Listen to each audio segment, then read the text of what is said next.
Hello and welcome everybody to our panel conversation with the topic, Is Big Always Beautiful? Come closer if you like, so it's easier to interact. We will be talking about, what will we be talking about? Big casting. And to shed some light on this topic, we have brought three of our experts in three different topics here to this booth today. Big casting, I think, is the topic of the trade show, right? You see every company talking about it, everybody is active in it. You see heavy investments in China, you see Tesla obviously in Berlin, and you see local suppliers here in Europe that are investing into big castings. So if everybody does it, it must be a good idea, right? Well, let's have a little bit of a critical approach to it. We have today here, so we thought, let's look at it from various angles and see what are the challenges in big casting. On one side, from our production side, so producing the part. Then we have Steve Leistner with Mikko Eckel from the tool making, and Frank Gensti, who's the Vice President of Technology with GF Casting Solutions, so more from the product side, from the innovation. Here we go. Bisschen lauter? Okay. Well, let's start with the product. Let's start with the front end. What are the challenges in big casting when you look at it from the product side? Frank. Many thanks, Georg. Warm welcome also from my side. So at first, if you have a look on big casting, so what is the motivation behind? The motivation in the first step is to have a substitution of many single parts to a one-piece design. So at the end, what is the benefit of that solution? At the end, the customer massively reduce the production time of a vehicle. So if you then have a look on such huge component, so then we have to consider several requirements. So requirements regarding the stress behavior in case of a crash.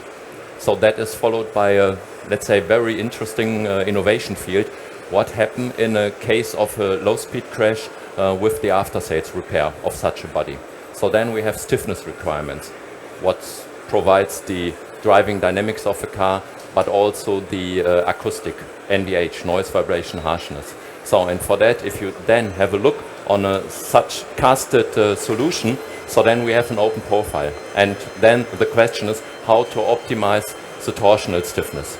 So, and with that in mind, we have also to consider quality aspects, tolerances, and also defects in the material. So, and that in complete solution comes to a very sophisticated and high challenging approach. So that means we have several innovation fields which we are currently working on.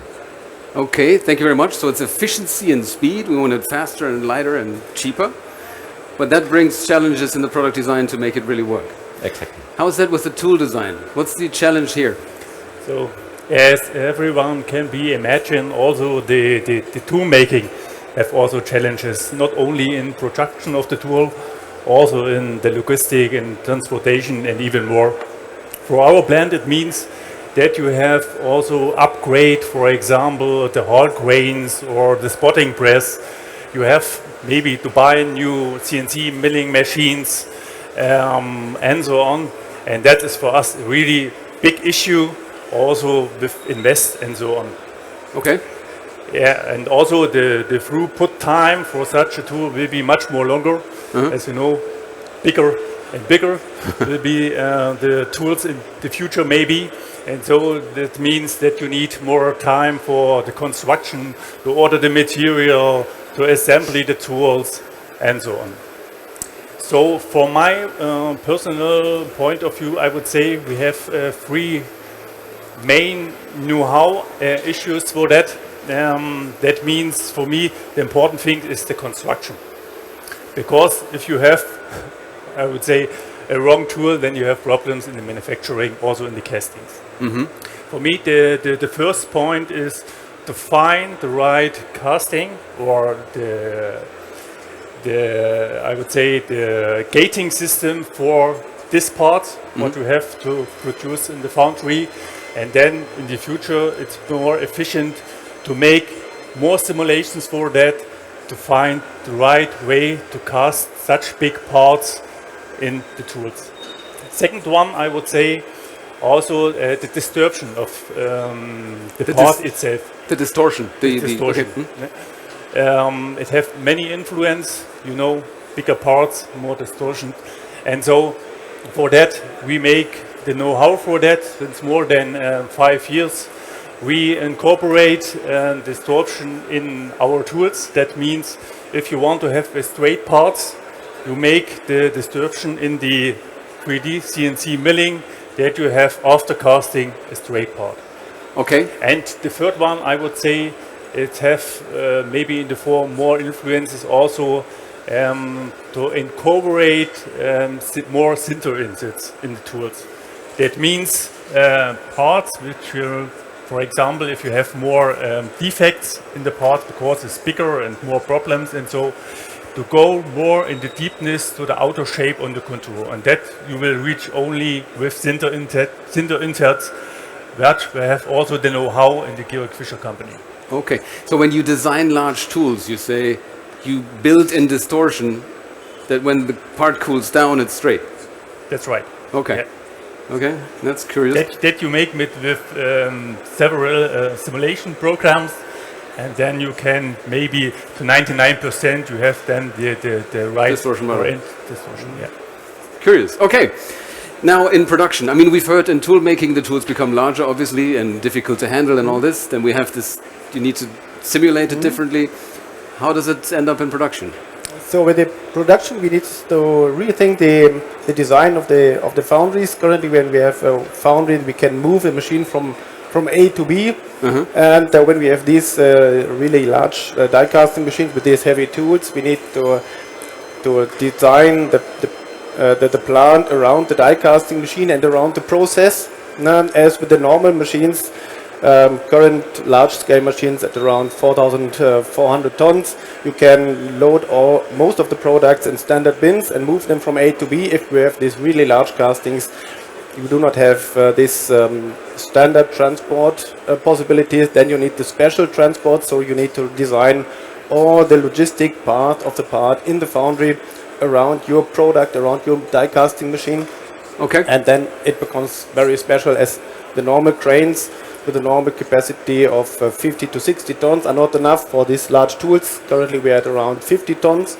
So at the upper end with the 4,400 ton machine, and when we then go to the next scale, we need completely different crane systems. Everything needs to be adapted to this large machines. So you change the design around the machine rather than around the process? Yes. Okay. So that's it. And once we start with the production of this part, we will have more different failures within this part. Now with the flow length in the tool of up to 3.5 to 4 meters, we will find different failures. So we need to start thinking or talking with the customer about the quality of the part, way more intensive than we did before, as we will find some cold flow somewhere at some edges, and it makes no sense to scrap the whole part because of some cold flow in one edge or some porosity. This leads to thinking about the properties of the whole part instead of local properties with the tensile bar to check the mechanical properties. When we have the complete function of the part, this needs to come in focus, and then it's possible to produce. Let me see whether I understood this right, because I think it's an important point. You say it's like say goodbye to the perfect part. At the moment we ship parts that are specified and perfect in all its geometry.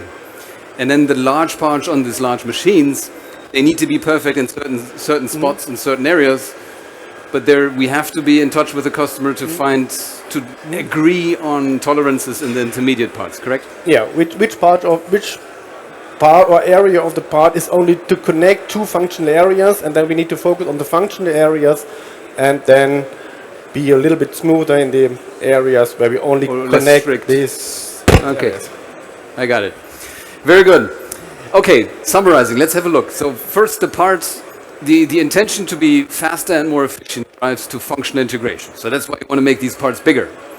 So you design them bigger and you integrate different components separately into that part. However, that makes the process, the tool, a lot more complex, but not just that it becomes bigger, but you need to know how to design it so you actually have a good part coming out.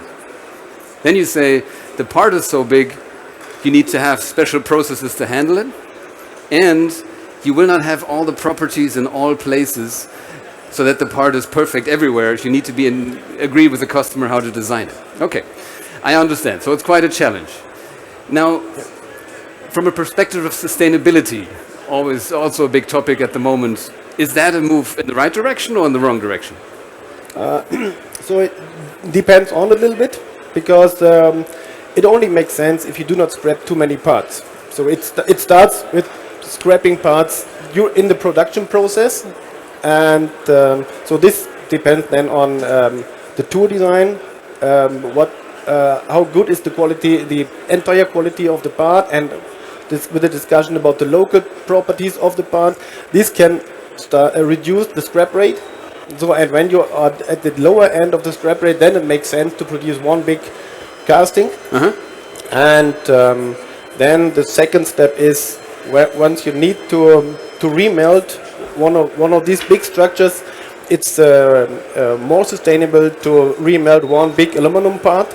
Then it's more or less in-house recycling instead of combination of different steel parts, and that needs to be disassembled and then recycled. So then it makes sense, and then it's more sustainable when you can remelt or recycle one big casting. To me, that doesn't sound like a clear answer. Sorry, but it's like, is it sustainable? Yes, maybe, in case, but it's not like a straight yes or no to one or the other side. No, it's with all these big castings, there's no straight yes or no. Okay. That's why we are in this discussion. So everything depends very strong on the design, on the entire design. You need to design the whole structure that you can recycle it in the proper way. Okay, I got it. Okay, before we come to questions, obviously if you have questions, we're happy to answer them here as well. I have one final question to you, Frank. Will the future car be made out of one piece? So we see a clear trend that the parts become bigger. My personal opinion is that we will not see, let's say, one body shot in tomorrow. So that will maybe take more time for the future. Currently, to all the discussed reasons. So we have the product requirements, we have the requirements if you want to have a homologation of the car. So that means requirements by the law. We have the insurance requirements, what we have if the end consumer have to pay the tax for the car. So, and at the end, we have to find the ideal sweet spot. So that means from our point of view, you could not pick one, let's say, phase out and say, okay, I'm focused on big casting only on product design or only on production or only on tooling. So everything has to considered. And we at GF, we understood the market needs, we understood our customer, and we support in the ideal way to find the sweet spot. So from all these, let's say, equations, there are many equations, and we find for each customer the individual solution. So the sweet spot is different by customer? Yeah. Depending on their setup, on their product? Yeah. And I would go a step deeper. It's not only, let's say, limited and focused on customer. We have to be focused on each project. So that means on the customer side, we can have the upper class, medium class, and small cars. So, and for that, different solutions are possible. Okay, I got it. Very good. Well, thank you very much. I hope with that we have shed some light on this question. Is big really beautiful? I think it's not a clear answer. There is different opinions to it. Is there questions from the audience? 1 second.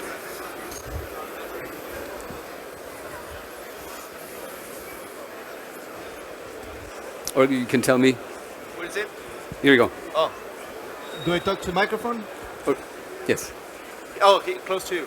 No, you can use the microphone. Here you go. Okay. Hi. Yeah. Maybe you mentioned and I miss it. Are we speaking about giga castings in the usual T6 state or as cast? So quench, and H or as cast. Yeah.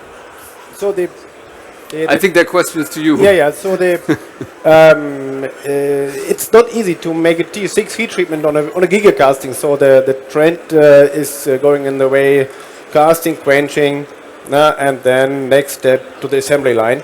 So with this, with the T6 heat treatment, then we are far away from sustainability. And then, if it takes roughly 5 hours through a T6 heat treatment, then you need separate facility only for a heat treatment. So now we need also focus then on the alloys, that we are able to produce the parts with the right mechanical properties without T6 heat treatment. Starting with the T6 heat treatment makes it expensive, very large, difficult, and then we are away. So the benefits are eaten up. So please Does that answer your question, or you haven't? Yeah. So Basically, we're talking mechanical properties 200, 250 megapascals, but not above, right? I mean, with no T6. No T6, yeah. So please let me add something. Stephen already mentioned it.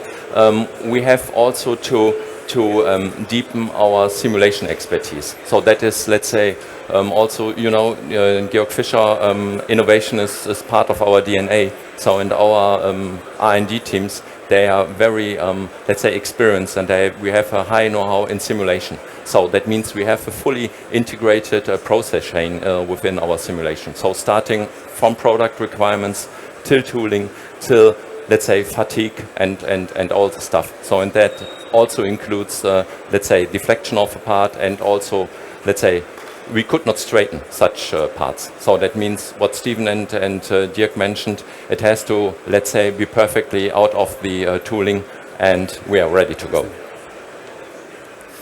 You had a question. Yes. Hello. This was part of the answer of my question. I was going to ask about non-destructive testing of parts of this size. So did I get you right?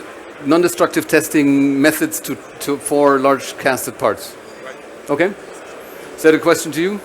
So, one big portion of the non-destructive testing is, of course, the naming a brand GOM measurements for the shape, and also there are some ways to predict the mechanical properties without destroying the part. So we need to find then, or there are ways to measure the mechanical properties of the part without destroying the part, and this needs to be the way that we agree on this kind of measurements, instead of destroying the part by making tensile tests. So this is the way we need to go, and in addition to this, we also need to make part tests instead of local tests. And with this part test, with the bending, you can also predict the mechanical properties. If you bend a bit, then you can imagine how the mechanical properties are. And I think scrap in general is a challenge with big castings. Parts become bigger, scrap becomes bigger. You cannot remelt it, you cannot transport it. So that definitely needs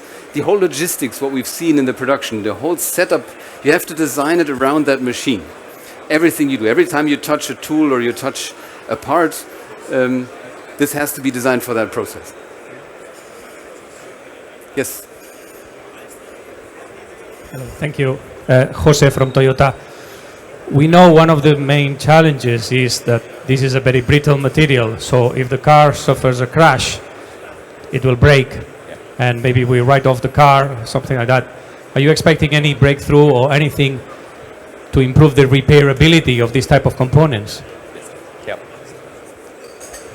Frank. Yeah, it's could use perfect. So thanks. It's a very perfect question. Exactly what you mentioned. So that means yes, in our innovation teams and R&D projects, we are thinking of very, let's say, smart castings, so that we offer in the, let's say, first shot the customer the big part. So and then this part also includes, let's say, defined areas where we can provide after sales repair. So and that could also be, let's say, managed by other technologies. Should not be die casting. So for that, if you have today, let's say, a crash and we have sheet metal, so that is a typical working. You have to redeform, and maybe you have to cut out, and then you have a question regarding corrosion and so on.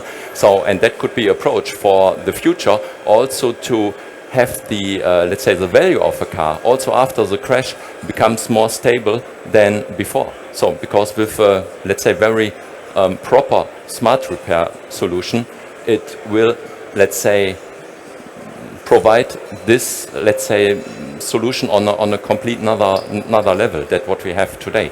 So that means it's always a question of design and also material. So that means we are also not focusing proper product design. It is has to be run in direct combination of with the right material.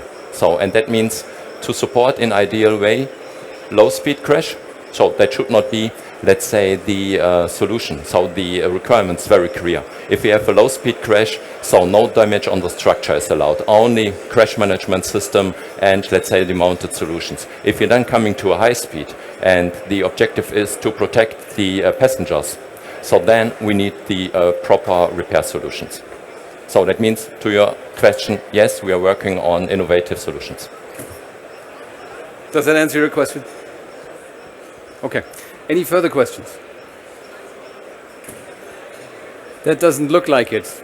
We will be around here at the booth, so if you do have questions or later on you have questions, please come back. We're happy to hear from you. Leave us your name or contact us. And with that, I would like to close and thank you. Very interesting conversation. Enjoy the show and we'll be in touch.